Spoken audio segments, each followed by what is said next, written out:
这绝对是荒野独居史上设施最齐全的现代化营地。海草炖鱼汤用的是高级灶台，洗脸用的是脚踏式半自动水塔。雨林太潮湿，就造一个烘干架。坐在客厅看着厨房和卧室，感觉唯一缺的就是媳妇儿。今天是麦克参赛的第8天，昨晚他梦到一个美女和他湿吻，迷迷糊糊中感觉应该是老婆，醒来却发现竟然是鼻涕虫。听完假牙都给我笑掉了，问他的心理阴影有多大？兄弟们谁知道帮忙算一下。回味后到储藏室拿了根棍子，这段时间刺网的收成一直不错，于是他决定建一个木材烘干架。因为温哥华岛属于热带雨林，平均湿度经常在70%左右，如果不储备干燥的柴火，生火将是一件困难的事情。忙碌过后，架子总算做了出来。他喜欢把东西整理得井井有条，只要稍有杂乱，心情就会很烦躁。就连木材也细分成了3种型号，这种感觉简直让我无法自拔。她要是女人，我必须收了她。做好木材烘干架，麦克准备制作悬空灶台，一方面是想保护自己的腰，另一方面也是为了排解孤独。先把削好的4根木桩钉进地面，然后在两边绑上横梁加以固定，接着到岸边锯一截木头做案板，卡在架子上确认足够稳固后，再收集一些碎石铺在上面，这样就可以避免灶面被烧坏。完事升起篝火，炖上一锅鱼汤，小日子过得那叫一个安逸。开饭前麦克非要洗下手，所以不得不介绍下洗手台，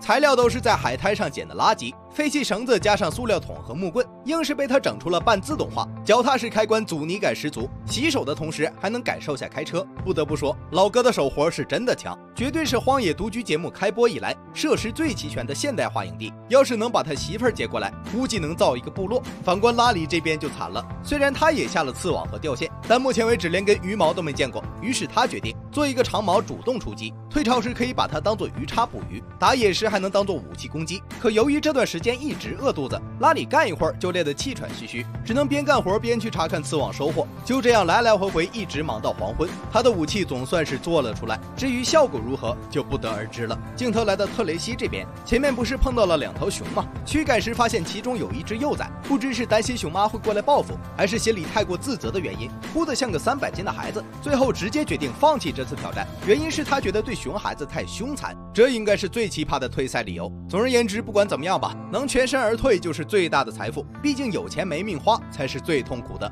拉里的刺网终于捉到了东西，1周没怎么进食的他，口水都能把鱼给淹死，结果刀嘴的鱼肉不翼而飞了。拉里的心态瞬间炸成了爆米花，海滩上的帽背海螺他已经吃吐了，只能把希望寄托在钓鱼装置上。好在天无绝人之路，大老远就听到他笑出了声。钓鱼装置果然捕到了1条鱼，虽然不大，但最起码不用饿肚子了。拉里抓起来就给他来了套物理超度，不料刚起身，背后又传来了动静。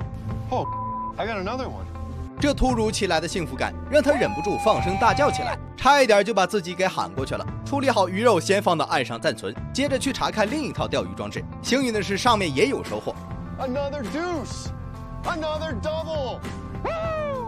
拉里总算看到了希望，照这种情况一直发展下去，拿下100万奖金还是有机会的。镜头来到大卫这边，这段时间他也噩梦圈了，每天只能靠做梦维持动力。在海滩上寻找食物无果后，只能把希望寄托在刺网上，结果来到跟前大失所望，网上连根鱼毛都没有，只有海风吹过发出的噪声，仿佛在说这个下网点真不错。大卫则认为是网口太小的原因，鱼撞上去之后肯定被弹开了。回去的路上，大卫焦虑万分。就在这时，脑海中一道灵光闪过，既然单网不行，那就搞个双网双带，就不信这样还整不到1条鱼。前2天捡的绳子刚好派上用场，将它们拆分成一根根的细线，接着拿出前几天做好的渔网梭，稍作一番规划后，便开始忙碌起来。本来编织渔网并不是什么体力活，但此时他饿得实在是快不行了。人一旦超过3天没有进食，身体就会分解肌肉来维持机能。没曾想编到一半，绳子竟不够用了，刚好疲惫不堪的身体也有点吃不消，只能等捡到绳子后再继续了。生存挑战进行到第9天，米尔科的荒野日历又新添一笔。附近的海滩虽然能找到一些食物，但仅凭这些是无法长期生存的。于是他决定带根木棍去下网，地点就选在黑熊出没的地方。正所谓不入熊窝焉得鱼吃，这个季节是鲑鱼洄游产卵期，把握好的话，指定有吃不完的鱼。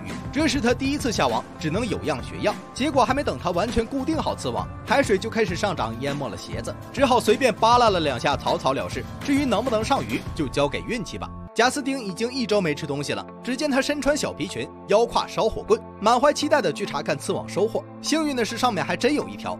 You're an ugly, aren't you?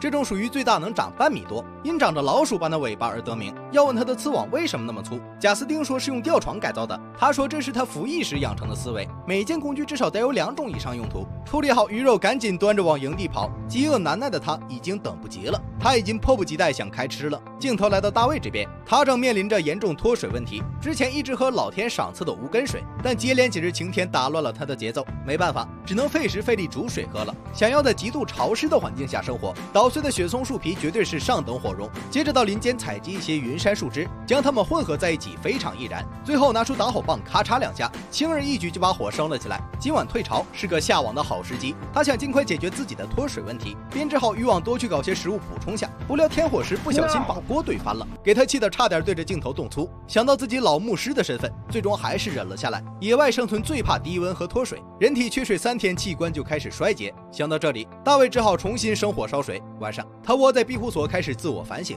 想到小时候父亲经常教他捕鱼，有点后悔当时没听父亲的话。反观拉里这边就滋润得很，把切下来的鱼片穿起来做烤鱼，剩下的鱼骨炖成汤，第2天早上喝。整条鱼是被他安排的明明白白。今天他总共收获了4条鱼，挑战也算是步入正轨了。生存挑战进行到第10天，尼尔科终于到了收网时刻。不料熊大的想法竟和他一样，还带上了家属围在渔网的一边。没办法，尼尔科只好劝他们离开。Hey bear, human here. Hi. Don't worry, you're safe. Your babies are safe. 为了食物，他决定向前走2步试试，结果熊大立即进入了攻击状态。尼尔科鱼也不要了，撒腿就跑。本集故事到这里就结束了，他和熊究竟谁先吃上鱼？关注我，咱们下期接着讲。